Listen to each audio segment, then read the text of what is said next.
ये जो घिनौना काम उसने किया है पंडों के साथ में मिलके, ये किसी हालत में बर्दाश्त नहीं किया जाएगा। इसका निश्चित रूप से आरिफ मोहम्मद खान को सबक सिखाया जाएगा, ये इस बात के लिए। और हम बहुत कड़े शब्दों में इस बात की भर्त्सना करते हैं और इस बात का आरिफ मोहम्मद खान को हाथ जोड़कर माफी मांगनी पड़ेगी तब तक। नमस्कार, आप देख रहे हैं द जनता लाइव और मैं हूं आपके साथ नलिनी। इस वक्त मैं दिल्ली के जंतर मंतर पर मौजूद हूं, जहां लगभग बिहार से जो आंदोलन की शुरुआत हुई, महाबोधि विहार को मुक्त कराने के जिस आंदोलन की बात चल रही थी, लगभग 100 से ज्यादा दिन हो गए और आज यहां पर जंतर मंतर पे भी दिल्ली में इस चीज का आह्वान किया गया।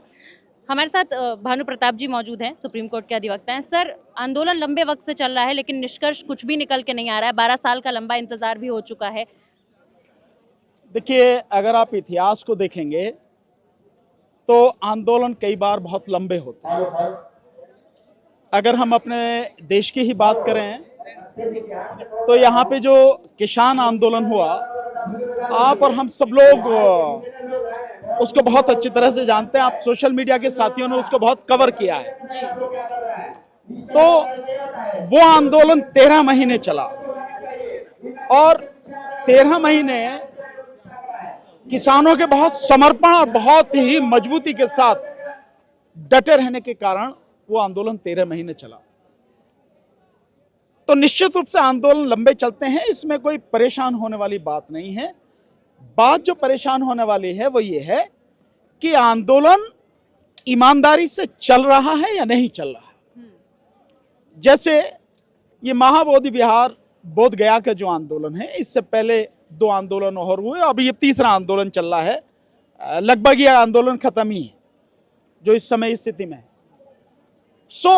वो 2 आंदोलन और ये आंदोलन जिस लक्ष्य को लेकर चले थे उस लक्ष्य तक नहीं पहुंचे। और इसमें बहुत बड़ी जो कमी रही है, जो लोग आंदोलन को लेकर चल रहे थे, सबसे बड़ी भूमिका उन लोगों की है जिसकी वजह से आंदोलन सफल नहीं हो सका। आज हम वहीं की वहीं खड़े हैं। अब ये जो मीटिंग हुई है यहाँ पे, आज जो जंतर मंतर पर ये प्रदर्शन हुआ है, धरना हुआ है, ये प्रदर्शन इस विषय में हुआ कि 12 मई को बोध गया में महाबोधि विहार पर बुद्ध पूर्णिमा के दिन बिहार के जो गवर्नर है आरिफ मोहम्मद खान, उसने वहां जाके पंडों के साथ में मिलकर जो पूजा की है हिंदू धर्म के हिसाब, वो सबसे ज्यादा आपत्तिजनक है। मतलब एक तो वो गवर्नर है, संवैधानिक पद है, संविधान के अनुसार संविधान की शपथ ली, उसे इतनी तमीज तो होनी चाहिए कि संविधान ने हर किसी को अपने धर्म का पालन करने का अधिकार दिया है और किसी के धर्म में कोई हस्तक्षेप ना करे। ये पूरी व्यवस्था संविधान के अनुसार है, अनुच्छेद 25 से लेकर 28 तक की सारी व्यवस्था, और ये मूल अधिकार है, ये फंडामेंटल राइट्स है। और गवर्नर होते हुए वो संविधान का अपमान कर रहा है, संविधान को धता बता रहा है और मूल अधिकारों का उल्लंघन कर रहा है। ये जो घिनौना काम उसने किया है पंडों के साथ में मिलके, ये किसी हालत में बर्दाश्त नहीं किया जाएगा।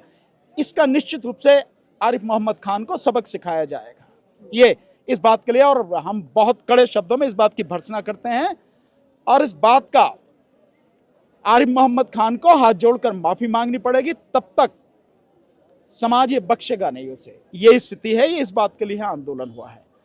दूसरी जो स्थिति है, कल और परसों 2 दिन मीटिंग होगी, सारी समस्याओं को किस तरह से हैंडल किया जाए उसके विषय में रणनीति बनाई जाए। सर, भंते विनाचार्य की गिरफ्तारी को लेकर आप लोग क्या कहेंगे? कई दिन से वो लगातार गिरफ्त में है। नहीं, भंते विनाचार्य जी की जो गिरफ्तारी है वो निश्चित रूप से पूरी तरह से गलत है, पूरी तरह से अवैध है। लेकिन सरकार की गुंडागर्दी चल रही है और जो लोग इस आंदोलन को लेकर चल रहे थे, अपने आप नेता बने हुए थे, उन लोगों ने सरकार के साथ में मिलके भंते विनाचार्य के साथ में ये सब कुछ किया है। मुझे इसे कहने में कोई झिझक नहीं है, कोई शक नहीं है, क्योंकि अगर उस एफआईआर को अगर आप पढ़ लेंगे ध्यान से, जब उस एफआईआर को पढ़ेंगे तो आपको पता लग जाएगा कि बिल्कुल झूठी एफआईआर है, पूरी प्लांट करके वो बनाई गई है। और अगर कोई जज जरा सा भी अपनी अकल पर जोर दे, बुद्धि पर जोर दे, तो उस एफआईआर को ही 1 मिनट में खत्म कर सकता है। लेकिन जुडिशरी कैसे काम करती है हम सबको मालूम है। अगर इतने दिन तक भी भंते विनयाचार्य जी की जमानत नहीं हो पा रही, और अभी जैसे बताया श्रद्धेय भिक्षुणी जी ने जो बताया कि 29 तारीख से ऑर्डर नहीं किया, जज ने अगर ऑर्डर नहीं किया, और वो जो उनका कहना अगर बिल्कुल सही है, तो आज तारीख 5 होगी, आप इसी को लगा लें कि बेल के ऑर्डर तो ऐसे होते हैं, इधर सुनिए और इधर ऑर्डर, इतनी देर का काम होता है बेल में, और ज्यादा देर का काम नहीं है। और आगे अभी तक नहीं हुआ तो कहीं ना कहीं ये पूरी तरह से सिद्ध हो जाता है कि ये सरकारी षड्यंत्र है, ये उन लोगों का षड्यंत्र है जो महाबोधि विहार को अपने कब्जे में रखना चाहते हैं। उस मनुवादी मानसिकता के लोग, उनमें सरकार भी शामिल है, वहां के पंडे वंडे जो भी शामिल हैं, और जो ये इतने भी लोग हैं, और साथ में वो जो लोग इस महाबोधि विहार मुक्ति का आंदोलन लेके चल रहे थे, वो भी लोग इसमें शामिल हैं। नहीं, ऐसा नहीं है, ये बीटी एक्ट की लड़ाई खत्म नहीं होगी। मैं समझता हूं अब ये लड़ाई बहुत मजबूती से चलेगी। ये लड़ाई हमें कैसे लड़नी है ताकि ये अपने अंजाम तक पहुंचे और महाबोधि विहार बोधगया मुक्त हो, उसके लिए बाकायदा कल और परसों जो मीटिंग होगी, उसके बाद भी अगर मीटिंग की जरूरत पड़ती है तो पूरा समाज बैठ के, पूरे जो सामाजिक जागरूक लोग हैं, कार्यकर्ता हैं, जो भी बौद्ध धर्म से और बाबा साहब डॉक्टर अंबेडकर की विचारधारा को मानने वाले अंबेडकरवादी लोग हैं, आपके माध्यम से मैं कहता हूं सबको इनवाइट कर रहे हैं हम लोग, जो भी है सब लोग आइए।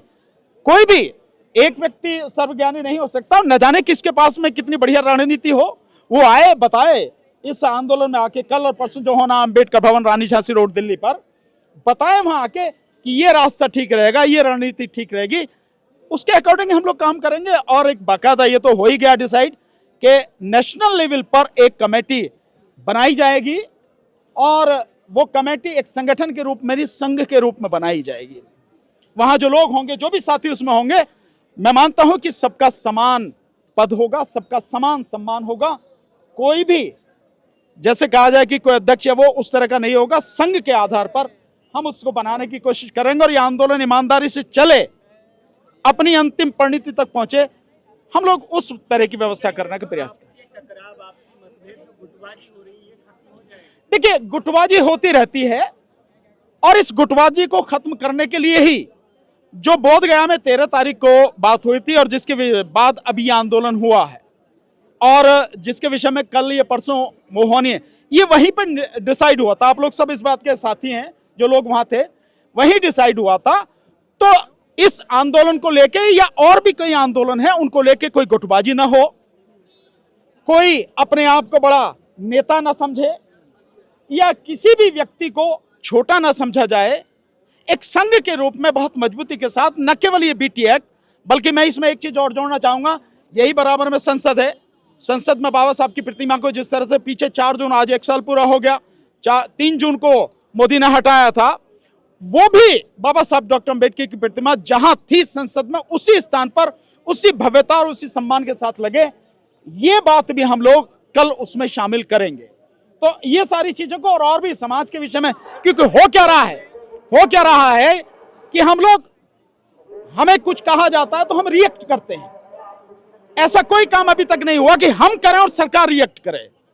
ऐसा होना चाहिए। हम एक रणनीति बना के तरीके से काम करने का हमारा प्रयास है। सर, इस पूरे मामले में 29 जुलाई को सुनवाई होगी सुप्रीम कोर्ट में, देखिए, कहा गया कि यही अंतिम सुनवाई होगी। देखिए, मुझे सुप्रीम कोर्ट पर या किसी कोर्ट पर विश्वास नहीं है। आपको हो तो हो, समाज के लोगों को हो तो हो, दुनिया को जिसको हो तो हो। मैं बहुत मोटी सी बुद्धि वाला व्यक्ति हूं, और मोटी सी बात समझता हूं। अभी यहां कहा कि हमारे वर्तमान चीफ जस्टिस बुद्धिस्ट हैं, खुद उन्होंने बोला, तब उन्होंने बोला तो इससे बढ़िया कौन सा मामला होगा भाई। बुद्धिस्टों का इससे ज्यादा सम्मानित स्थान, यह सम्मानित जो हमारा आंदोलन है, वो क्या हो सकता है? कोई भी नहीं हो सकता। तथागत बुद्ध को लिए जो सम्राट अशोक ने, जहां उन्होंने ज्ञान प्राप्त किया, वहां पर जो महाबोधि विहार बनाया, इसकी मुक्ति का आंदोलन, और वो चीफ जस्टिस है, और पावर इतनी है कि कोई सोच नहीं सकता। अथाह पावर है। अगर वो अपनी पर आ जाएं तो जिसको चाहे टांग सकते हैं।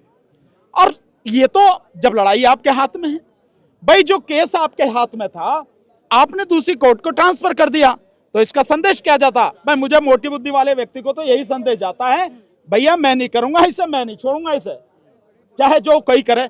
अन्यथा तो ये तो ऐसा आंदोलन है, ऐसा मुद्दा है कि आप बिना किसी उसके सुमोटो एक्शन लेके, आप उस आंदोलन को लेके आप उसको जनहित याचिका में तब्दील करके और एज पर कॉन्स्टिट्यूशन जो चाहे आप डिसाइड कर सकते हैं। कौन रोक रहा है आपको?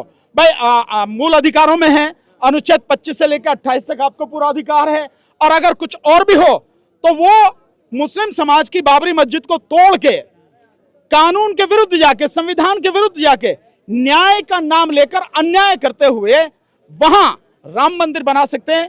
तो आर्टिकल 142 में जो आपको पावर दी गई है, कंप्लीट जस्टिस, इससे बढ़िया जस्टिस क्या होगा कि मूल अधिकारों में जो अधिकार बौद्धों को दिया गया है, उनका महाबोधि विहार पंडों के हाथ से छुड़ा के इस कानून को खत्म करके, क्योंकि आर्टिकल अभी बताया आपने, बंते जी ने बताया यहाँ पे, भाई आर्टिकल 13 बहुत साफ कहता है कि जो भी कानून मूल अधिकारों के विरोध में है अपने आप खत्म हो जाएगा, पर वो हुआ नहीं, उसके अकॉर्डिंगली अभी चलने, तो आप इसको खत्म कर सकते हैं, आपको पूरा अधिकार है। लेकिन ऐसा लग नहीं रहा, वो इसलिए भी नहीं लग रहा कि आपने अपने यहां से क्यों ट्रांसफर कर दिया, अपने पास ही रखते ना। अभी लोग कह रहे हैं और पिटीशन डालेंगे, डालो भैया, जिसको डालना कोई मना थोड़ी है। मैम ये तो आप जज साहब से पूछना, जज साहब दबाव में ये कायम है। मैं तो आपकी बात बता रहा हूँ, एक तरफ बिहार के क्या चुनाव से क्या फर्क पड़ता है? चुनाव से क्या फर्क पड़ता है? चुनाव है तो इससे बढ़िया मौका कौन सा होगा? इससे बढ़िया मौका किसी को नहीं मिल सकता। इतना बड़ा आंदोलन खड़ा किया जाए कि सरकार दबाव में आवे, केंद्र सरकार भी और राज्य सरकार भी दबाव में आवे। भाई चुनाव तो दबाव का समय होता है, इससे बढ़िया कौन सा समय? तो हम सब लोगों को इन सारी चीजों को देखते हुए हम लोग कल चर्चा करेंगे, देखेंगे क्या रणनीति बनी तो उसके हिसाब से काम करेंगे।